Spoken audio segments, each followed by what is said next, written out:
Hi guys, and welcome back to the channel. Anyways, I wanted to just say I thank you all for the support that you're giving to this channel. We're at 76 subscribers. We're still going up. But also, we are posting shorts, so please don't forget to leave a comment on what type of video you want to see next on this channel, and please smash that like button. It would show us great support. Anyways, let's get into the story.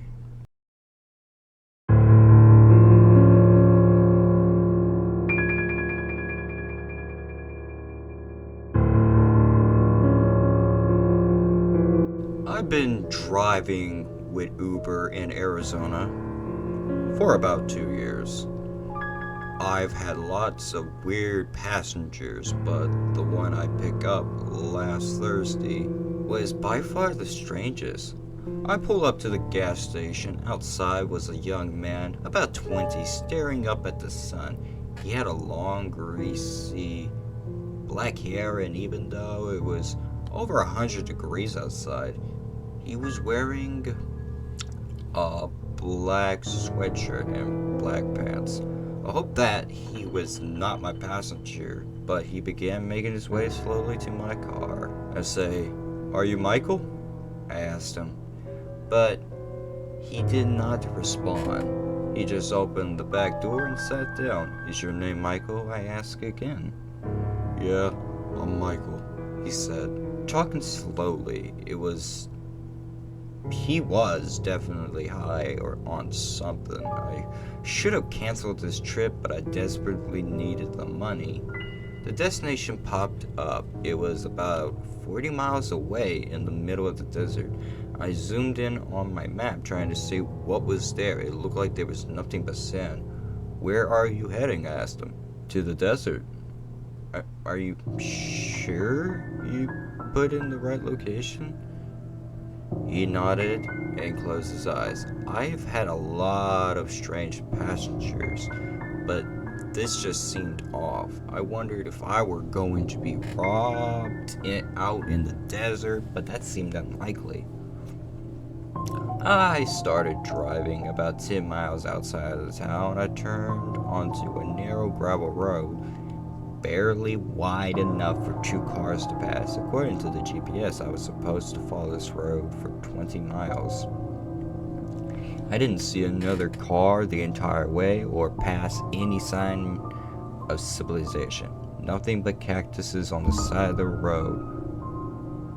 What was this road even for? Did it lead to some old mine? After 20 miles, I turned off onto an uneven, narrower dirt road. It was in an awful condition. And even though I only had to go 2 miles on it, it took nearly half an hour. Finally, we arrived outside a ramshackle wooden building about the size of a small barn. There were no other cars by it. I turned to Michael, who was sleeping in the backseat. He hadn't said a word the entire trip. "We're here."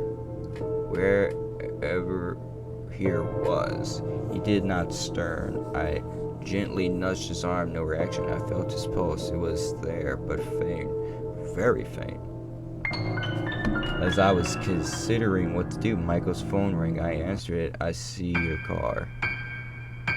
A raspy voice said, "Take Michael out and bring him into the building.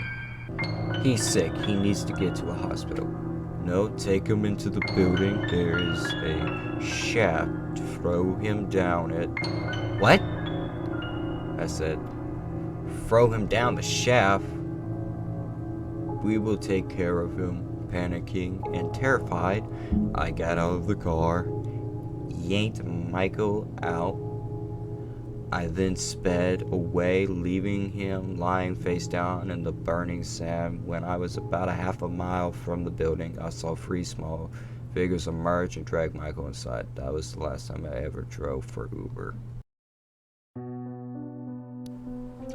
I was coming home from taking a train for a work trip, and it was 11. I usually travel the next day, but had to be home early for a family thing. The train station where I lived at the time was outside. It had no security whatsoever, so granted, I already was a little bit on edge. After waiting about 20 minutes for an Uber, all alone, I was relieved to see my Uber driver. He had an accent and was from a Middle Eastern country, and the first thing he asked was if I was too, but I often get mistaken for being different nationalities, so it felt different. I politely said no, and at first everything was normal. We made small talk since the drive was long, but then he started making odd comments saying I was beautiful, asking if I had an American boyfriend, if my parents wanted me married. I dodged his questions, but then, as we were 5 minutes away from my apartment, he asked if I was doing anything that night. It was a Friday.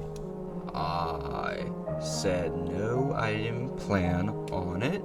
He then asked if I lived alone. I do, but I was getting scared, so I said that I had 3 roommates and they were expecting me.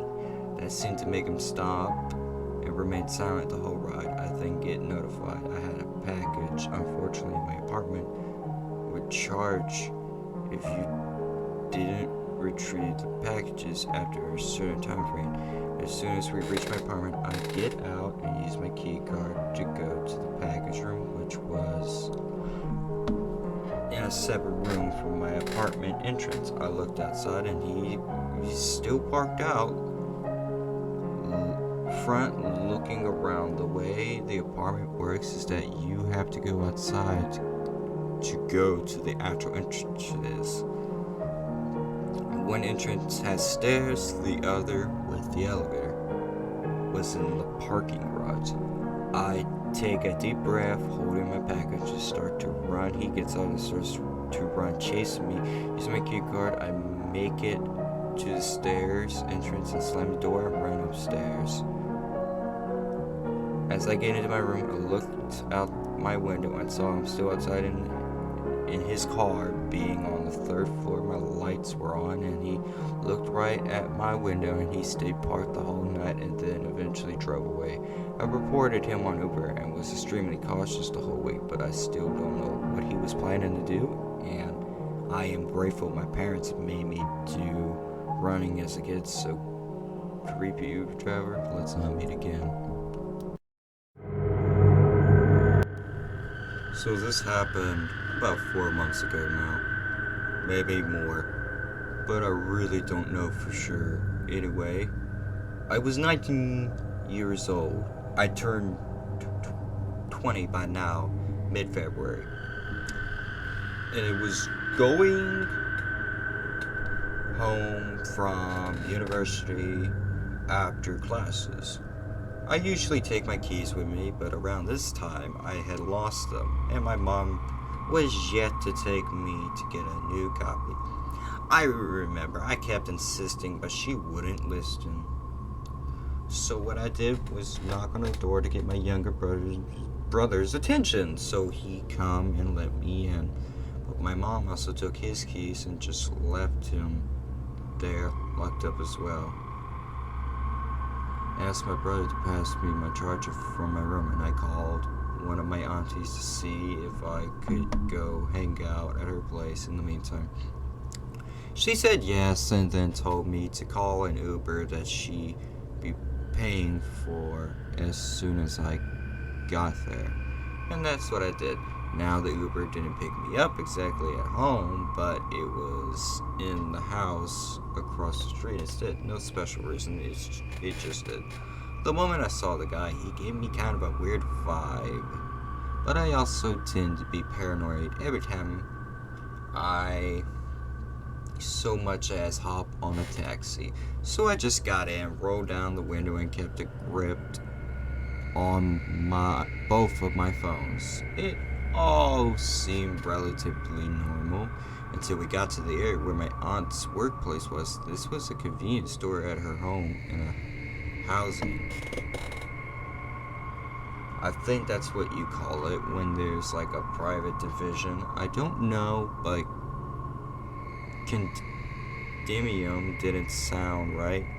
He just completely drove past it. And he claimed he was following the GPS when I asked him about it, but he wouldn't let me see said GPS. He seemed to know exactly where he was going now. I was kind of doomed from the beginning because I don't know what directions, and I could only rely on the driver being a decent person and recognizing the area, which I did, but wherever he was taking me, I had no idea. I remember seeing this fountain that I could recognize from when my mom drove to my uncle's place, but that was like way farther away from my aunt's place. By now, I was kind of thinking of what to do because this guy drove past a fuck ton of empty housings, and a couple of them even seemed to be still under construction. Then he stopped near a place that looked like the end of civilization. We were literally on a hill, and then he turned off the car. I got lucky in so many ways. Looking back on it, my phone had no credit. As soon as I thought of that, my aunt called me and asked, "Where are you?" I literally felt my heart and dropped because I had no idea, and this dude was just staring at me. I said I didn't know and asked him, "Hey, where did you take me?" And he replied with, "I wouldn't know what to tell you, kid."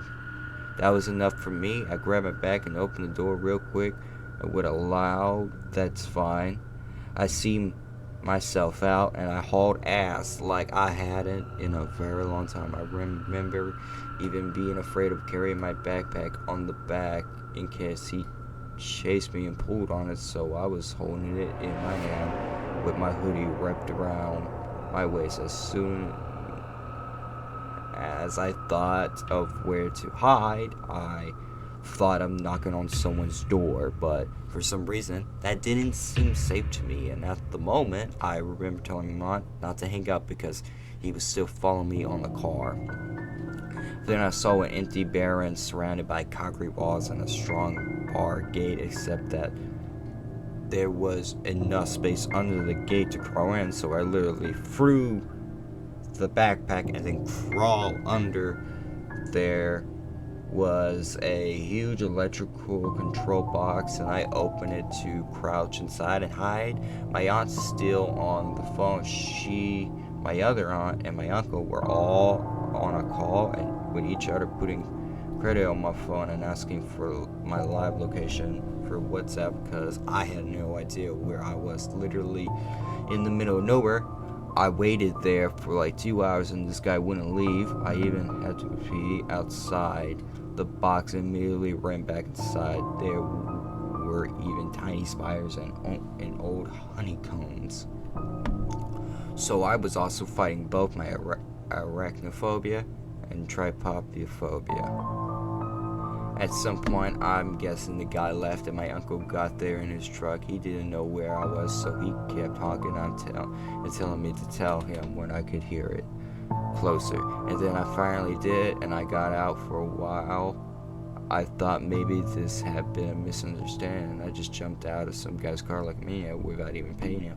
But then when I got home after staying at my aunt's pharmacy for a while, to my mom, who still didn't know how much about what had happened, picked me up, and I checked the Uber app, and not only did it say I had already paid, but it also said I made it to my destination, so I ruled that out. I told my aunt not to tell my mom about it because she goes insane at the minor inconvenience, so telling her this would only figure out, and she wouldn't be any help. I only let her know when I called her to come get me, and on our way to get a copy of that key, because of course something had to happen until she actually listened to me, and nowadays she always puts credit on my phone. Anyway, so that's what went down. I had to Indiana Jones that shit twice, and to this day my family brags about how I was able to keep my myself, perfectly composed and react quickly, which I'm still shocked about. I remember seeing broken glass and metal bars laying around and telling Mayon if I'm going down, I'm taking him with me in a joking manner because her blood sugar levels were fucking her over on our way home. My mom told me I wasn't in hysterics because I was in shock and that it hit me the next day. It didn't. I kept going around as normal, but last week she brought it up again and asked if I didn't think I was going to die. I said of course, but that I also knew freaking out would only either make it me easier target or it just not help at all. Anyway, when I remember it more than would either more than scared, I feel angry. I could have been one of the many girls who just disappear and are later found dead on a random hill or ditch. And I can't say I suffer survivor's guilt because in all honesty I don't. But I can't help but think that that could have been me.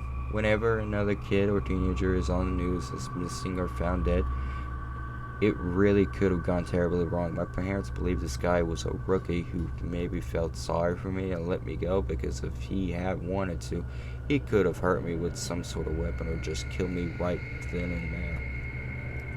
I don't even know anymore. I see his profile. I sent his profile to all the girls I know so that if they ever happen to get him as their Uber driver, they can cancel. Since then, I don't take Uber drivers anymore.